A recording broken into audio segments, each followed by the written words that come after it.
Imagine this. You come across a new crypto project that everyone seems to be talking about. The price is rising fast, people online are saying it could be huge, and it feels like you might be getting in early on the next big thing. So you buy in, and then suddenly, everything falls apart.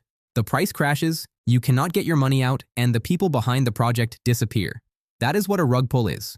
A rug pull is a type of scam where the people behind a crypto project build trust, attract money, and then suddenly take that money or drain the value out of the project, leaving ordinary buyers with little or nothing. In simple terms, they make people believe in something, get them to put money in, and then pull the floor out from under them. Now, rug pulls do not all happen in exactly the same way. Some are quick and direct, some use hype, some sell a big dream, and some look like real businesses before they collapse. The first type is the most direct one. It is the money grab and disappear scam. This is when a project collects money very quickly, often before people have had time to ask basic questions, and then the people behind it vanish almost immediately. A good example is Anubis DAO. Anubis DAO was pitched as a dog-themed spin-off of Olympus DAO, which was a well-known crypto project at the time, so it was not sold as just some random coin. It was made to feel like the next big community-driven crypto movement, something fun, trendy, and full of upside if you got in early enough. That was the appeal. People felt like they were discovering the next big thing before everyone else did. But there was very little substance behind it. And then, almost as quickly as it appeared, the money was gone. That is what makes Anubis DAO such a strong example of this type of rug pull. It was not really about building something real. It was about pulling people in fast, collecting their money, and disappearing before the story fell apart. The second type is the hype scam. This is when a project takes off because of attention. Maybe it borrows a famous name, rides a trend, or goes viral online.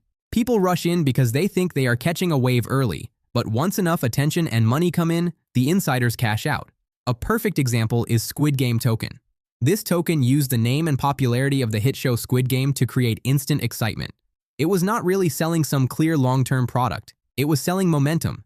It made people feel like they were jumping into a viral trend at exactly the right moment, and that is why it spread so fast. The name was familiar, the chart was going up, everyone was talking about it, but then it collapsed. That is the danger of the hype scam. People are not buying because they understand the project. They are buying because they do not want to miss out. And by the time they realize there is no real foundation underneath, it is already too late. The third type is the fake dream. This is when the project sells people a bigger vision.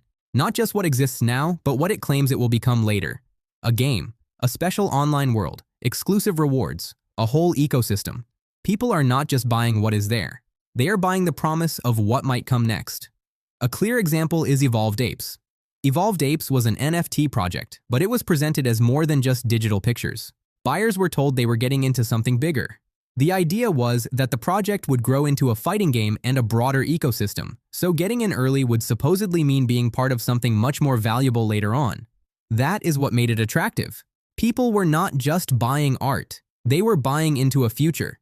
But that future never arrived. The promised game never came, the project fell apart, and the people behind it took the money instead.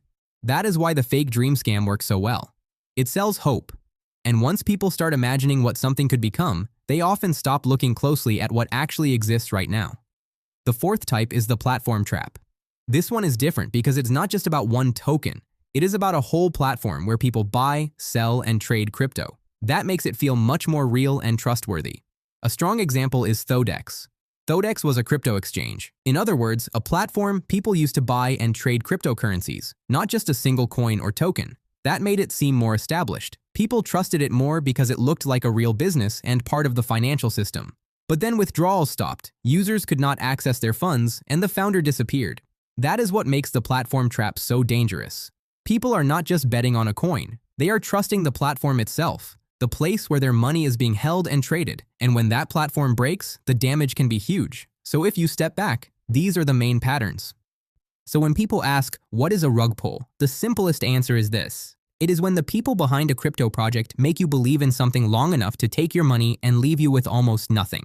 And once you understand the different ways that happens, these scams become much easier to spot. Because underneath the flashy branding, the big promises, and the internet hype, most rug pulls are actually very simple. They are just old scams dressed up in crypto. Hence, always be careful before investing. If you enjoyed this video, please like and subscribe.